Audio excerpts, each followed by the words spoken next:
ராகுல் காந்தி தகுதி நீக்கத்தை தொடர்ந்து பல்வேறு இடங்களில் போராட்டமானது நடைபெற்று வருகிறது. அங்கிருந்து வரக்கூடிய அந்த நேரலை காட்சிகளை தற்போது நாம் பார்த்துக் கொண்டிருக்கிறோம். இந்திய ஜனநாயகத்தின் மீதான தாக்குதல் என்று பல்வேறு தரப்பிலும் அந்த ஒரு விளக்கமானது முன்வைக்கப்பட்டு வருவதை பார்க்க முடிகிறது. ராகுல் காந்திக்கு 2 ஆண்டுகள் சிறை தண்டனை விதிக்கப்பட்ட சூழ்நிலையில் ராகுல் காந்தி முன்பு இருக்கக்கூடிய வாய்ப்புகள் என்ன என்ற ஒரு கேள்வி எழுந்திருக்கிறது. மேல்முறையீடு செய்வதற்கான வாய்ப்புகள் இருப்பதாகவும் தெரியக்கூடிய சூழ்நிலையில் தண்டனை உறுதியானால் என்ன என்ற ஒரு கேள்வி தற்போது எழுந்திருக்கிறது. 2 ஆண்டு சிறை தண்டனையை எதிர்த்து ராகுல் காந்தி மேல்முறையீடு செய்வதற்கான அந்த வாய்ப்புகள் இருப்பதாகவும் தெரிவிக்கப்பட்டிருக்கிறது. மேல்முறையீடுகளுக்கு நடுவே தண்டனையை நிறுத்தி வைக்க ராகுல் காந்தி கோர முடியும் என்றும் தெரிவிக்கப்பட்டிருக்கிறது.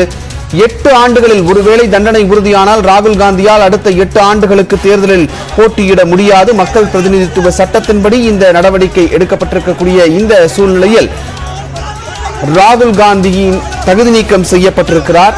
ராகுல் காந்தி முன்பு இருக்கக்கூடிய அந்த வாய்ப்புகள் என்ன என்ற ஒரு கேள்வி தற்போது எழுந்திருக்கிறது.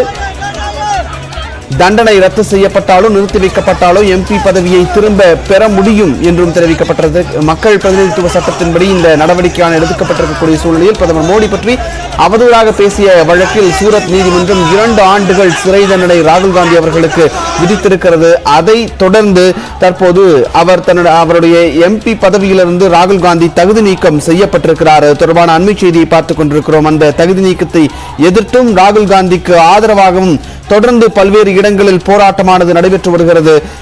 இது குறித்த கூடுதல் தகவல்களை வழங்குவதற்காக நமது அரசியல் பிரிவு ஆசிரியர் தம்பி தமிழரசன் இணைந்திருக்கிறார். தம்பி. நன்றி விஷ்ணு. ராகுல் காந்தி தகுதி நீக்கத்தை எதிர்த்து தற்போது நாடெங்கிலும் காங்கிரஸ் நிர்வாகிகள் போராட்டத்தை முன்னெடுத்திருக்கின்றனர். அதற்கான காட்சிகளை பார்த்துக் கொண்டிருக்கிறோம். டெல்லியில் காங்கிரஸ் கட்சியினர் தற்போது போராட்டத்தில் ஈடுபட்டு வரக்கூடிய காட்சிகளை நேரலையில் பார்க்கிறோம். ராகுல் காந்தி மக்கள் பிரதிநிதித்துவ சட்டத்தின் அடிப்படையில் தகுதி நீக்கம் செய்யப்பட்டிருக்கிறார். நாடாளுமன்ற உறுப்பினர் பதவியில் இருந்து சூரத் நீதிமன்றம் 2 ஆண்டுகள் சிறை தண்டனை விதிக்கப்பட்டதை அடுத்து மக்களவை செயலர் உம்ரித் பால் சிங் இவ்வாறான நடவடிக்கையை மேற்கொண்டிருக்கிறார். அதற்கான அறிவிக்கை வெளியிடப்பட்ட பிறகு தற்போது நாடெங்கிலும் காங்கிரஸ் தொண்டர்கள் நிர்வாகிகள் போராட்டத்தில் ஈடுபட்டு வருகின்றனர். இன்று மாலை 5 மணிக்கு காங்கிரஸ் கட்சியினுடைய மூத்த தலைவர்கள் இது தொடர்பாக கூடி ஆலோசனையில் ஈடுபட இருக்கின்றனர். அது தொடர்பான அண்மை செய்தியும் நமக்கு கிடைத்திருக்கிறது. காங்கிரஸ் கட்சி மட்டுமல்லாது எதிர்க்கட்சிகளின் தலைவர்கள் அத்தனை மூத்த நிர்வாகிகளும் இந்த நடவடிக்கைக்கு தங்களது எதிர்ப்பை பதிவு செய்து வருகின்றனர்.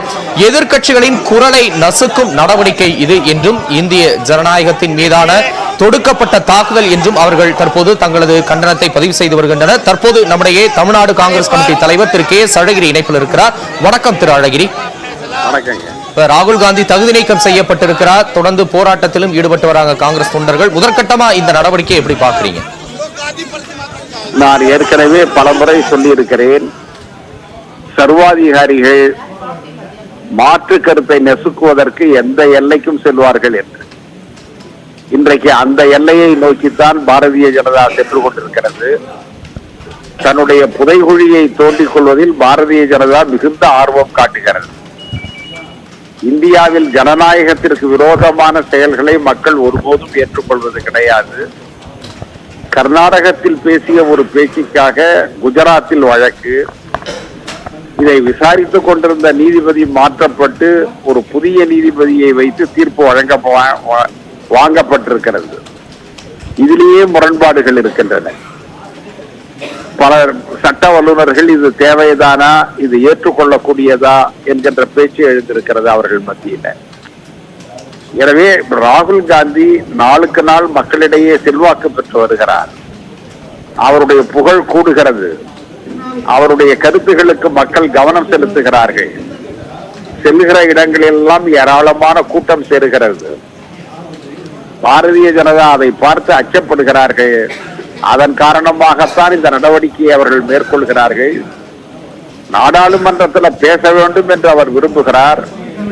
அவரை பேச விடக்கூடாது என்பதற்காக இந்த காரியத்தை அவர்கள் செய்கிறார்கள். எதிர்கட்சியினுடைய கடமை நாடாளுமன்றத்தில் பேசுவதுதான். ஆளுங்கட்சி அதற்கு பதில் சொல்ல வேண்டும். நாடாளுமன்றத்தில் அதானியை பற்றி அவர் பேசினால் அதற்கு பதில் சொல்லுங்கள். அதற்கு பதில் சொல்ல ஏன் தயங்குறீங்க? பதில் சொல்ல தயங்கிட்டு இதை போன்ற நடவடிக்கைகளை எடுக்கிறீர்கள். வன்மையாக கண்டிக்கத்தக்கது. ஜனநாயக நாட்டில் இது ஏற்றுக்கொள்ளப்படாது. நன்றி திரு கே எஸ் அழகிரி, இணைப்பில் வந்து உங்களுடைய கருத்துக்களை பதிவு செய்தமைக்கு. தற்போது